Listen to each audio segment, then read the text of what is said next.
I'm remarrying her, so divorce me. I've been supporting our life until now, so you should be alright with $0 of alimony, right? My husband keeps talking to me as if everything is as usual. I was so disgusted with him. Fine.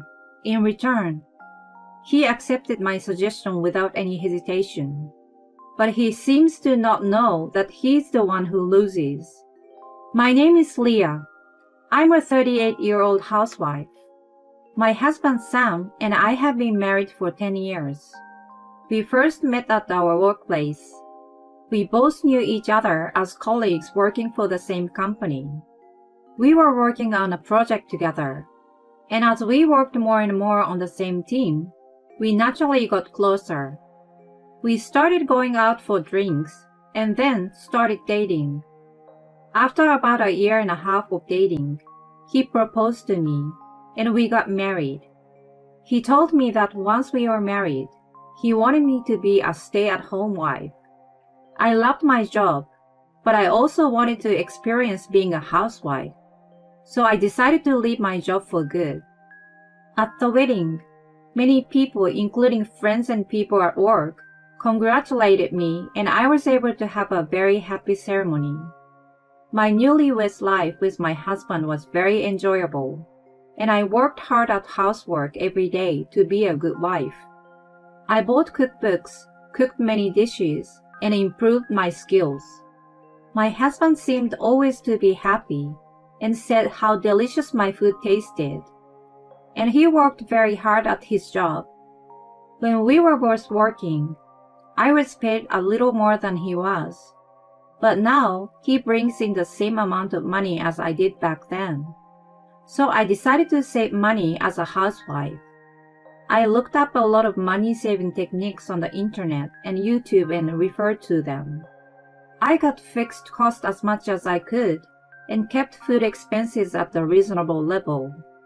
Thanks to these efforts, I was able to save quite a lot of money every month. Well, my husband lightly lamented that he would like to have a little more pocket money. But I will let him off the hook for that, as it's a problem that every married businessman has to deal with. After that, I continued to work hard as a housewife, doing housework and saving money.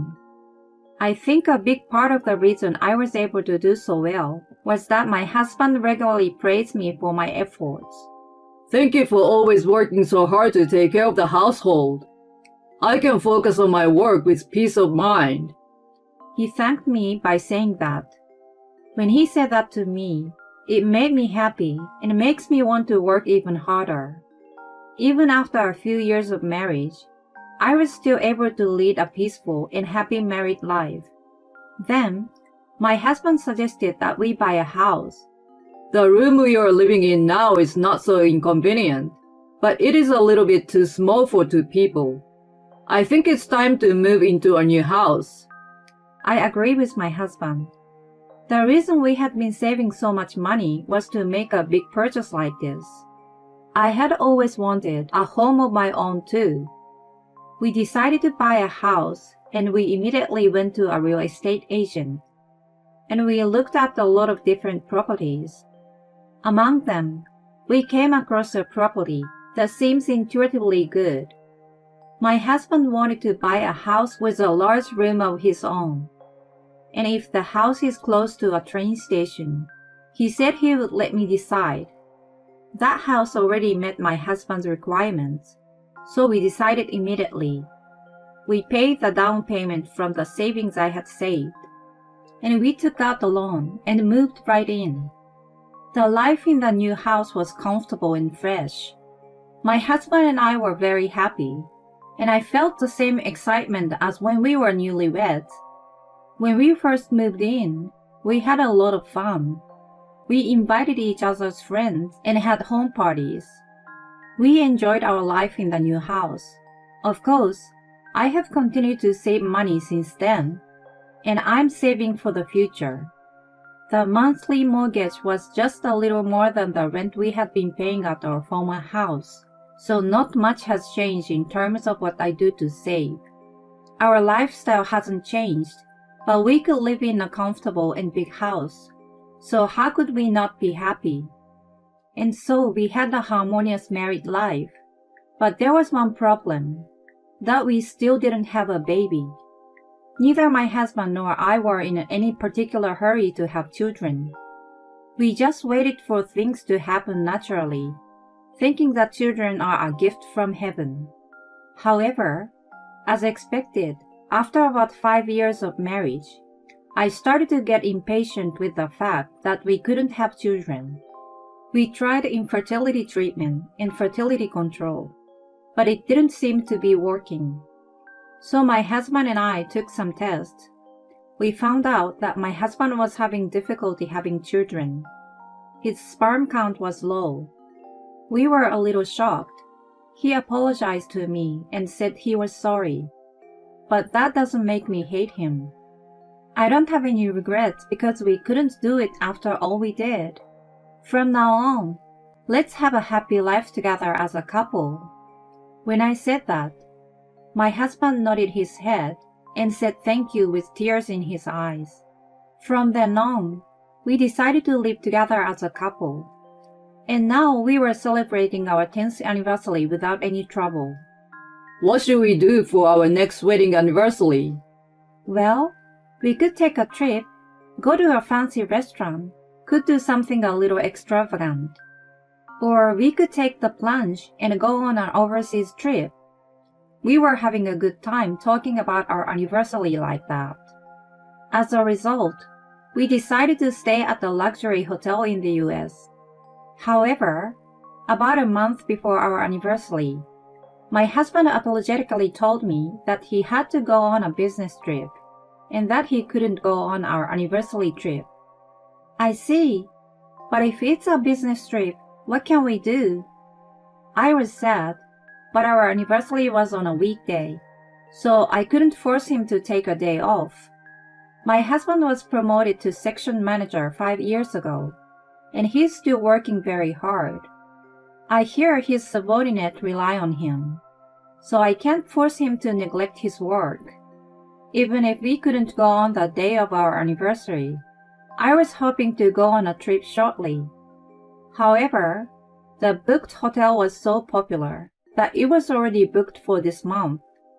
We had no choice but to make a reservation for the next month. At that time, I had no idea that it would later turn out like that. Then one day a little while later, my husband came home unusually drunk. He was so drunk that he immediately collapsed on the couch. He was saying something, but it didn't sound like a word. Anyway, I prepared him a glass of water, but he had already fallen asleep. It was Friday, so he must have been drinking with his subordinates.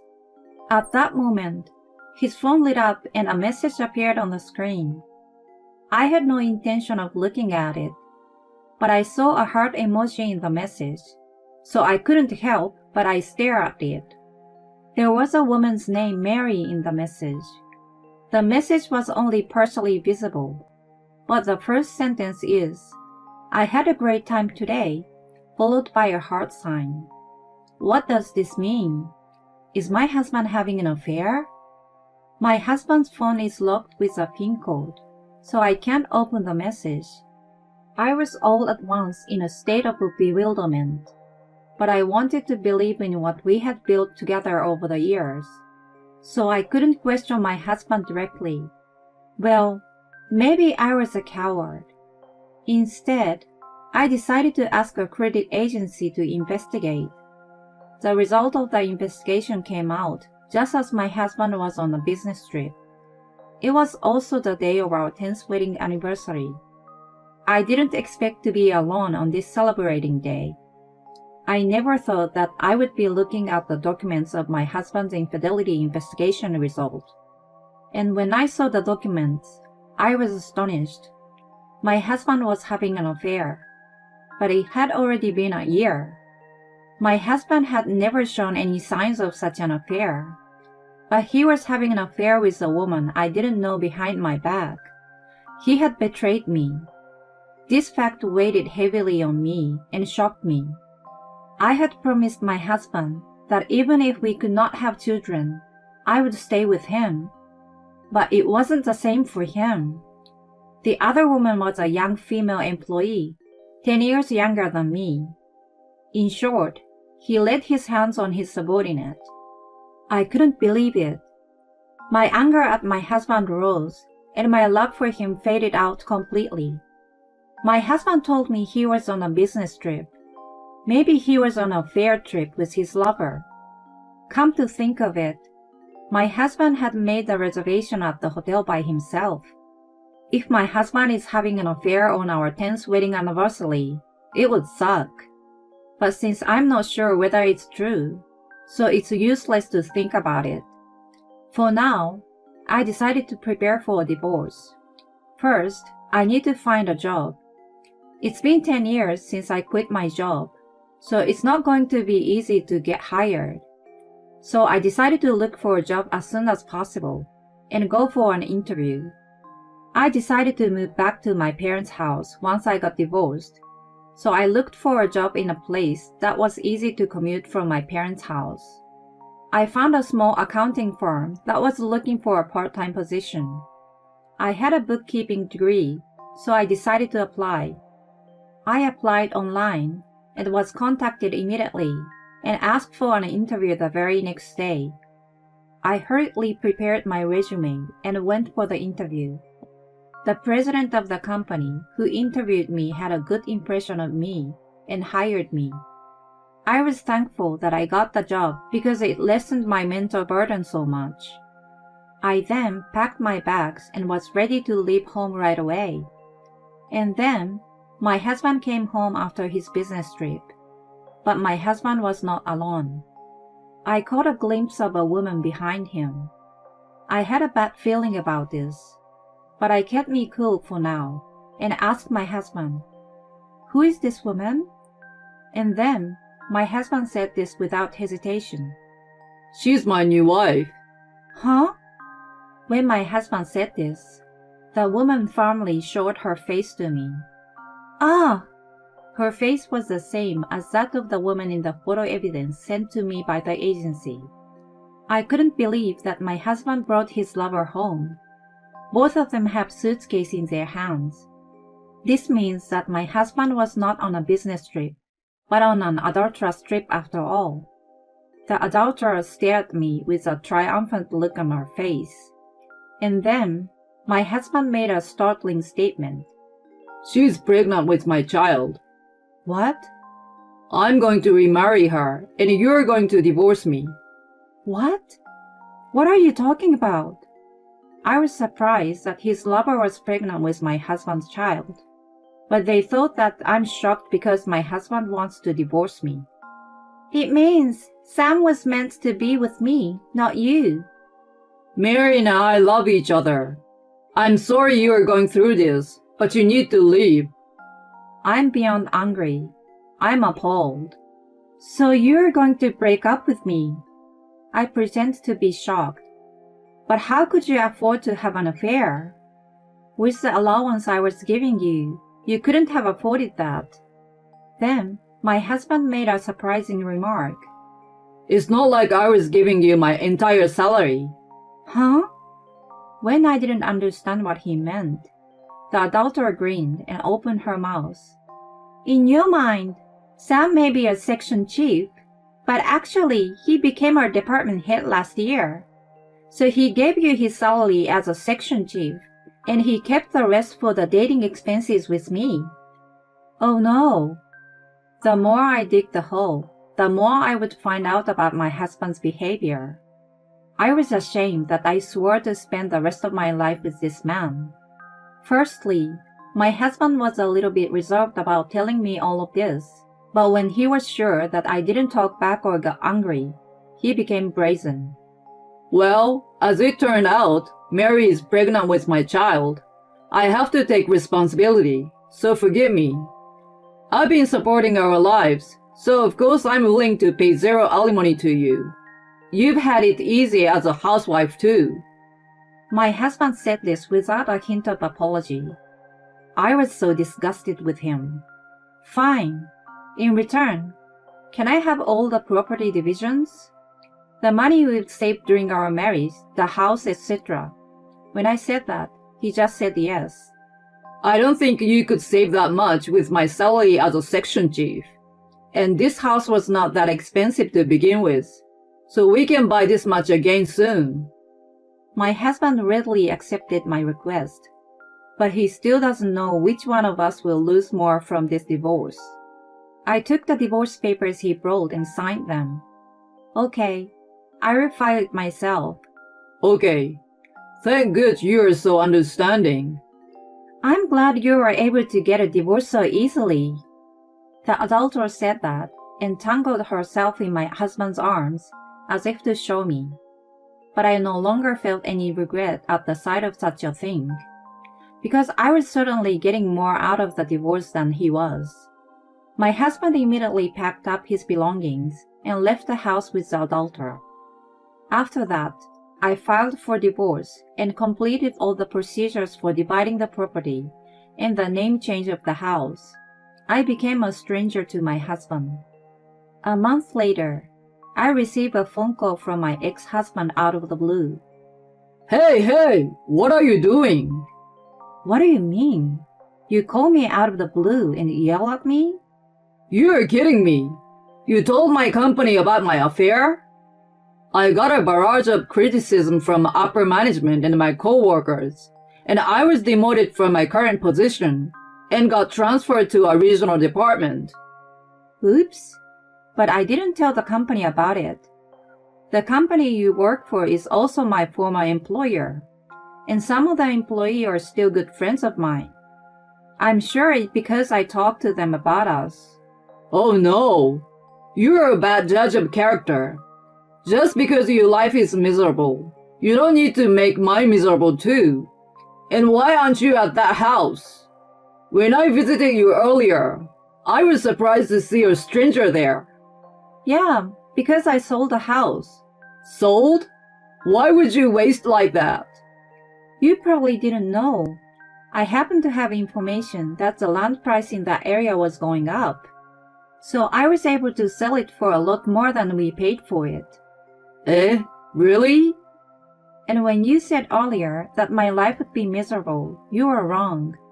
I worked very hard to save money on the salary you were giving me. I was able to save close to 10 million even after we bought the house. 10 million? That's why I want more than getting alimony and doing the usual division of property. Oh no! Everything happened because you were having an affair. Also, don't you remember that you have a body that makes it difficult to have children? Is your lover really pregnant with your child?